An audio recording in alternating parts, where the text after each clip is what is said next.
So here we are, ladies and gentlemen. We've got the camera rolling on this auspicious interview here for the Goolwa Poetry Cup. Not the fruit cup, not the cup you get at the end filled with alcohol. Do you get it filled with alcohol? Oh, God, I wouldn't try and drink that. It's several litres big. It's a big cup. Well, depending on who wins, you never know what taste or predilection they're going to come up. I've got with me here a man by the name of Nigel Ford, and I'm Lord Stompy. Oh dear, this is getting silly. Hi, I'm Nigel Ford, and you're not. Hello, I'm Lord Stompy, and this is... My name is Robin Archbold. And you're watching the... what is it? The interview from hell. You're watching... No, the interview from Covert. You're watching the interview from Covert, and we're leading up to the Goolwa Poetry Cup. And that's going to be on this weekend, so the thumb screws are on. Yep. Nigel, are you competing in your own cup? No, I gave birth to this little baby last year, and this is the second year of the Goolwa Poetry Cup. But we have a lot more prize money, and we're going to have a hell of a lot of good poets coming down to compete. A friend did say... Can we have some bad poets? Well, I'm sure they'll turn up too. I've got my suspicions about people hearing about the money, and even the bad ones who don't know they're bad might turn up and compete for the cash. Well, it is an equal opportunities gig then. That's right, yeah, both bad and good have a chance of taking something home. Like, you never know. Some will get the money and some will get a reputation. We've got $1,100 this year, $500 last year. We had 15 competitors and over 50 people in the audience, and I think the raised profile of the gig, the raised money to take home for the prizes. We'll see 30 perhaps poets turning up to compete, and over 100 people in the audience. Well, I'll tell you what, I'm turning up and I'm going to be fighting fit, and I'm actually going to do... I hope you're judging, because I'm going to do one of your favourite poems. I won't be judging. Damn. Right, well that's me. Probably. I'm emceeing. I have got 3 professional judges. Oh dear, we were hoping for a professional MC and some unprofessional judges. Yeah, well, yeah. I got it mixed up. Sorry, Stomp. That's the trouble with dyslexia. Yeah. Yeah. Oh, that way Fucked you it can... up. Oh, praise the God. Praise the dog. Praise the dog. Now, Robin Archbold, I'm going to call you Archie because everyone else does. They do. And even though I'm not too familiar with you, this is an interview, and I've got to give the viewers at home the feeling that we're cosy and intimate. Interviewee? Interviewee. Okay, I'm ready. Okay. Bring it on, man. Now, I'm going to ask you, you've come down all the way from the Sunshine Coast to our sleepy little village of Goolwa. It was very easy because it was downhill all the way. Yeah. If you look at an atlas or a map, you can see it's downhill all the way, so it was really easy. And I was in an aeroplane anyway. We're putting the down under in the down under. You're Yep. really getting down under. Yep, they said it would be downhill all the way. They were quite right. Yes, but when you're going downhill, you gain speed. It gets faster. I don't know, I've looked around, I haven't done too well on the speed so far, but yeah. Still a few days to go. It's only 3 sleeps till Still a Christmas, few days folks. to go. Yeah. Anyway, enough drug references. There was none of those in this interview. People at home, Sorry. Caffeine. We'll leave that to your discretion. Enough of my drug references. Okay. We'll leave that to your discretion. People at home to read in between the lines. Now, you have got a bit of a reputation behind you for being a bit of a man of the word. When I say the word, the written word, the spoken word. Robin Archbold, performance poet, storyteller, and you run some events on the Sunshine Coast connected with the spoken word scene. Now, what I want to know is what has brought you down our neck of the woods, Sunny Jim, down to our little sleepy village. You've left the big lights. It's a long story. The glamour. It's a long story. Once upon a time. I was down here in 2010. I'll try and keep it reasonably concise. I was down here in 2010 at Goolwa doing the festival, which was Salt on the Tongue, and I saw a young poet. Tequila slammers. Correct. By the sound of it. So I was running some workshops and doing some features there, and I saw a slim, svelte, young, shy youth by the name of Nigel Ford, who had done did a poem, and essentially he was a beginner and he was quite nervous, but also I saw something in him and the work that he did that I was impelled to go up to him and offer him words of encouragement. Now, Nigel Ford has since gone on and become a poet of, dare I say it, stature in South Australia. He is quite statuesque. Yes, he is. Buxom, some might say, let me tell you. Anyway, that's another story. I got an invitation from Nigel. We became friends. I got an invitation from Nigel to come down here for the Goolwa Cup, and he worked very hard to get funding to pay for me. And I'm running... That's a featness. It is. It's Bravo. Well done. Put it there, my friend. So let's just shake hands all around here to show we're all good mates here. The government, thanks, or whoever the Country council. Arts SA and Australia Arts Hey, Fund. guys. Definitely thank you very much so for much. that. Yeah. That's So four I've run thumbs a writing workshop. I'm running a performance workshop. The longer I stay here, which is about 8 days, I seem to be accumulating other gigs. The culmination of which is the pinnacle of my weekend is a performance workshop on Sunday before the Cup, and then the Goolwa Cup where I shall be doing a feature and also judging. Stompy. Now you know which one to Judging. suck up to. Not me, him. That's right. So that's it. Well, could I make you my mascot before I go on stage? Nope. There will be no interaction between the judges and the performers Mascot. other than to shake hands at the end. Mascot, what do you think? Ladies and gentlemen at home, would you like this man, this well-endowed poet? Look at the size of this cranium, man. There's some serious poetry going on in this head. Would you like to have him as your mascot? I would. You can hang me on a chain around your neck. We'll be selling little Archie dolls on chains after the event. If you turn up and we've run out, I apologise in advance. But yes, they're very popular. They'll be really these little, cheap. Really yeah, cheap. they're They'll cheap. be and as cheap as... And these little fetishes, man, if they don't get the poetic juices stirring in you, nothing will. Now, Nigel, what about the rumour going around lately No, I'm not bi, I can't afford to. Yes. No, other not one. that Oh, one. the The other other one.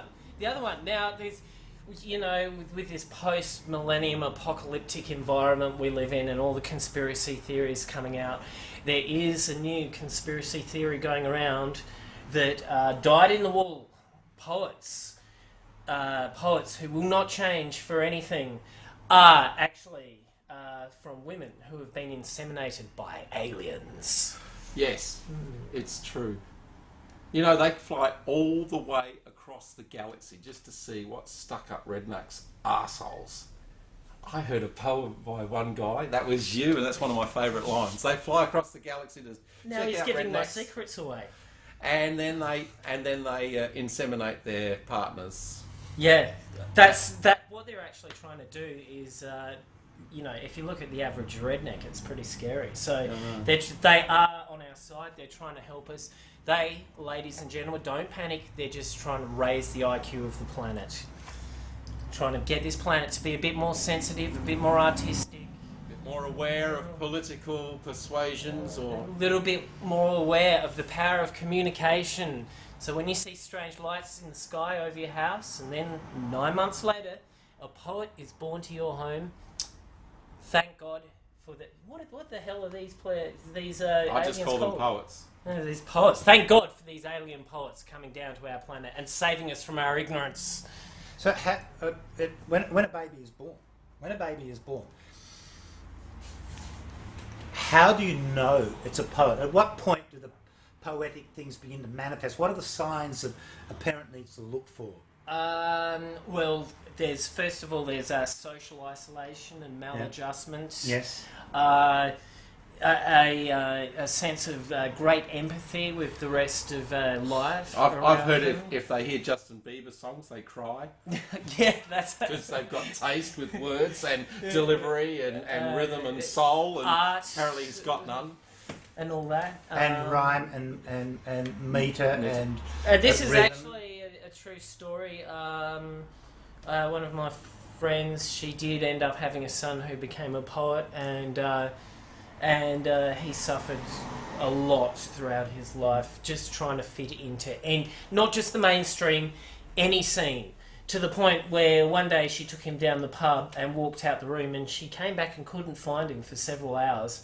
And he was sitting, this is a true story, ladies and gentlemen, he was sitting under a table for hours, avoiding everyone, scribbling on a pad furiously.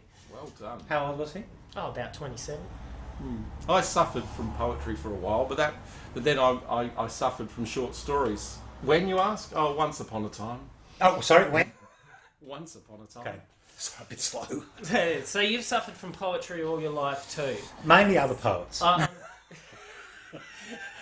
Now, I do not consider myself a poet, so I'm okay, you know. Thank you. I call myself... I've heard other people say that. So. Oh, they're the worst kind.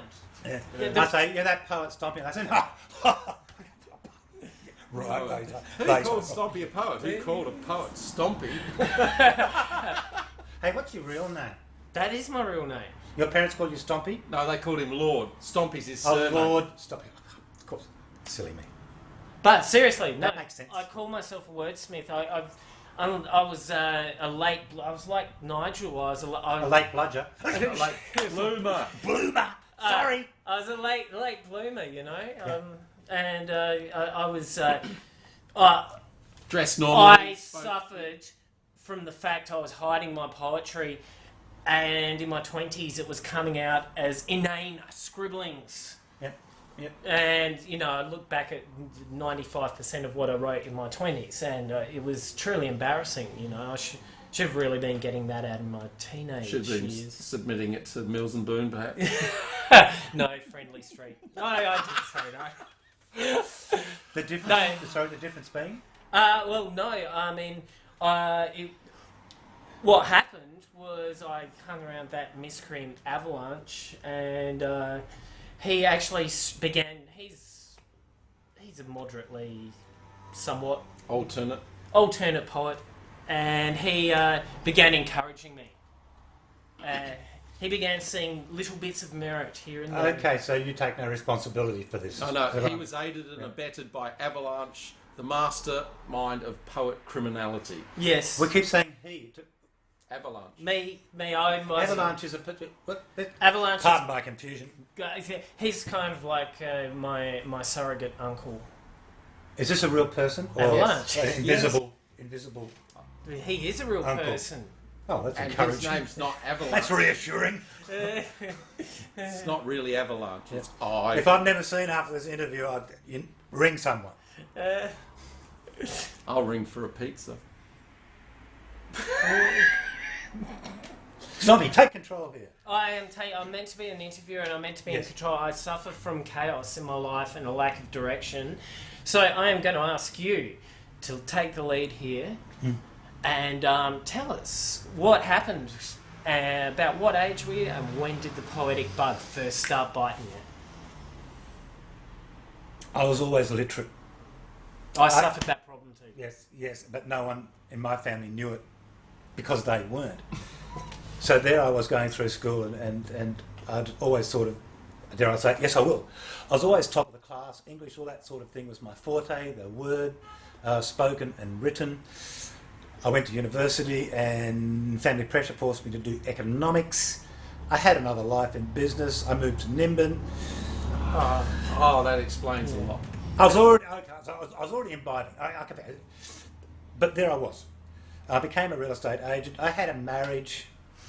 I had a wife and couldn't keep her.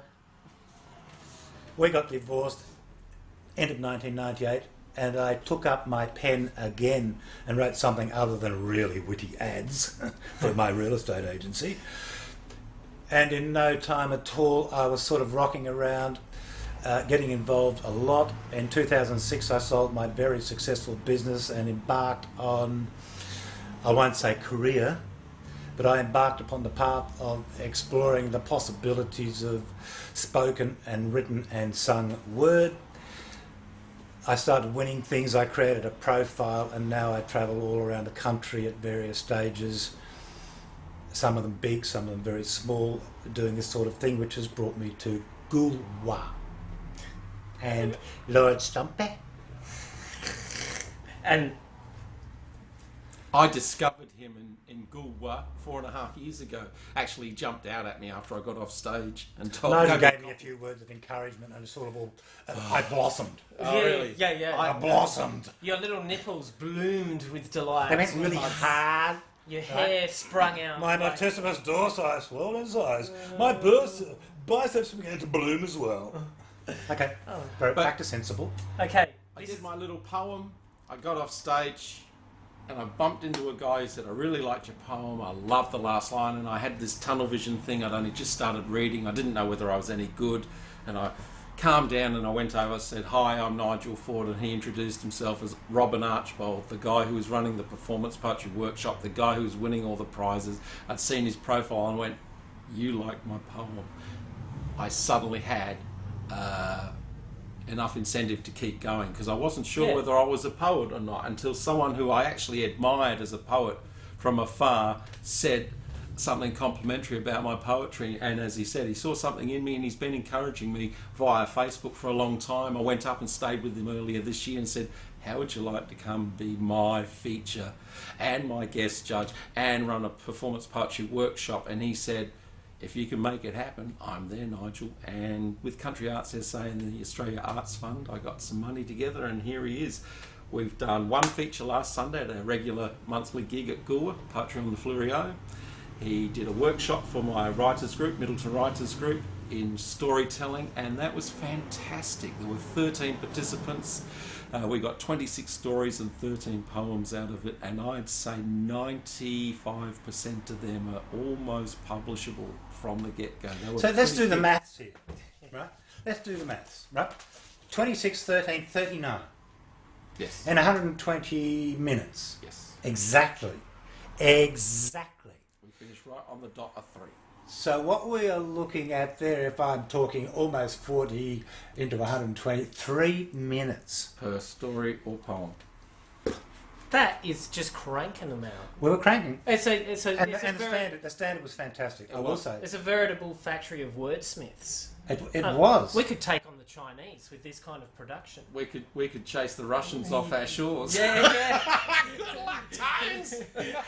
Send in the poets! We'll shoot him out of the eyes! We'll fire words at him!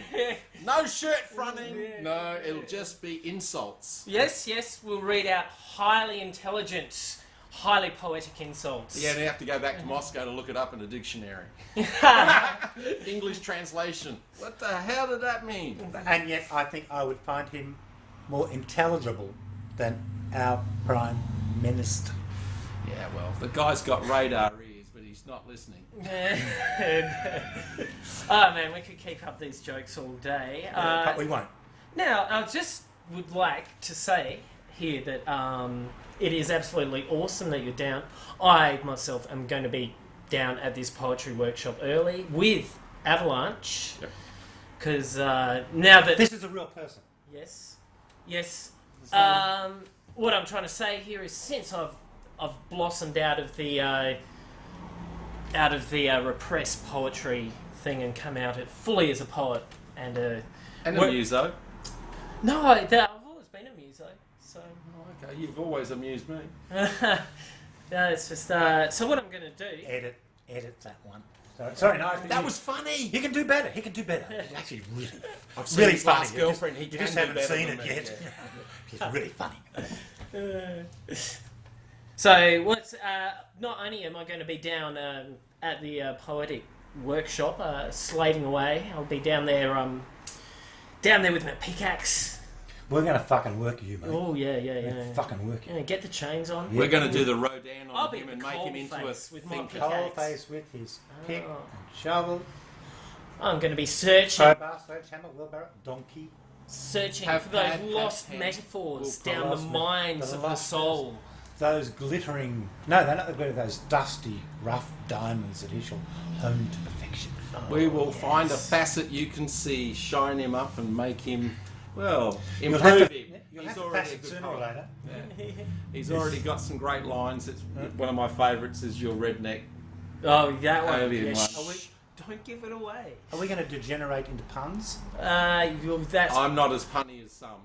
that's all part of a poet's repertoire. And in fact, that's when a poet degenerates into low humour, you know you've really pissed them off. Oh, I don't know. Oh, yeah. I like limericks. Archie doesn't, and I did a limerick once, and he threw me a curveball. I thought he was joking, but he was serious. He really doesn't like limericks, but I couldn't help myself. It was The about... lowest form of poetry. Oh, yes. Well, it was lucky I used it to describe the lowest form of politician. Which is perfectly acceptable. Yeah. Since the poetry bug bit you, and you've suddenly started this kind of rebirth of your life, I was just writing some poetry. How would you say just slamming down all these words onto the page and performing them and publishing them, how does that feel? Just personally, how's it affected your life? I get to travel a lot. I travel a lot. I get flown around. I quite often get put up in hotels. Well, Sometimes I get paid really well, particularly if you happen to land a couple of biggies, which I have, and they're $1,000 or a couple of grand. Sometimes, this is good. wow. Yeah, no, this is good. It doesn't happen very much, but I've been messing with words my whole life. I'm 61 years old, so I've had There should be laws against this, but keep going. I get to gather up. I've gathered up a lot of moss as I've rolled along. So I've always been a literary person. I went and did a creative writing degree just to cover my bases to write the great novel that I'm halfway through and looks never ending, but it will happen. So it's a bit of a Tolkien-esque effort there, the never-ending novel. Yeah, oh no, way better than Tolkien. Oh. It's not full of fairy, elvish songs and things. And There's 10 pages there's none of that. describing a tree. There's none of that bullshit. No, No, cut to the chase, But what I really liked about it was the connection that you get to make with people, because I feel things a lot, always have from day one. Yes. I have something to say. I want people to listen to me. How do you do it? You do it in a way that connects, engages, makes people feel, because people don't remember what you say so much, but they do remember how you feel. So my mission was to make people feel. I also want a degree of intelligence in there, but I want people to be able to understand what I'm doing. So I'm not just aiming at the esoteric world of writers and poets. I want to engage with the average punter off the street as well. So that's where my work goes. I don't do a whole lot on politics. The human condition interests me greatly, the little things that make people tick and what motivates them and what makes them feel. So I really like to connect with my audience because there's a group dynamic there that... Oh, fuck it. Okay, I like applause, okay? I want attention. I like applause. You don't fucking clap me. I'm not doing it right. Come on. No, I'm doing it. There's I'm doing it applause. for the Calm good. down. He's very happy if you give him the clap. I'm doing it for the good of humanity and world peace. Oh, yes. What's The capital of Texas is T. Yes! Yes! You are now the beauty There we are. queen of Queensland and Australia. I've You cut- are now the pin-up boy of poets. I've there, cut to the Archie. nub of that question in about 15 minutes. Oh, yes. You've cut to the nub of your nub. Yeah, The- great question, The mate. gist of Great your question, gist. mate. Great question. Great. You'll have a footballer You falling exposed. in You love with drew you. me out of myself there. That's right. Brilliant. Well, I think you exposed yourself. interview. I mean, whenever I expose You get myself, arrested? they throw me out the pub, and then I can't go back for 3 For months. such an insignificant thing. Yes. Sheesh. Yeah, and I'm just having fun. That's hard. And that's my way of engaging with the masses. It's like, so Good luck with that. for me, this is why I started writing poetry. It's like maybe they'll notice me. Nigel. I started Nigel. by accident. Now, Nigel. Since We can sing this. 1, 2, 3. Nigel, it's your turn to be exposed to the masses now. I want to say here, Nige. Can I call you Nige? Nige. Nige. You can call me anything except late for happy hour. Now, you've already won a state slam and Yeah. got through to the national finals. Well, the the Nimbin Poetry Cup, I got to the final of that. yes. Oh, better than a state slam. Oh yeah. Harder. Oh yeah. Harder. I won the World Poetry Day Essay Poetry Slam in March this year, and I won the Australian Poetry Festival Slam, similar to Archie. He won it 4.5 years ago, I won it 2.5 years ago. So they're the slams I've won. It was the Australian Poetry Festival. Salt on the Tongue was the Australian- a national festival of slammers who were there visiting. It wasn't a real slam. Mine was. No, yours wasn't. His was real. Mine wasn't. Man, it was invitation only with the guests, that were there, and I won best. That whole bunch of categories. I got best performance. Oh, so you're Whether the best the poem was dressed. whether the poem was any, well, not for long. Anyway, Makes you think, doesn't it? So back to you, Nigel. enough of you. Back to you, Nigel. Back I was me. on to Nigel here What about his was the question?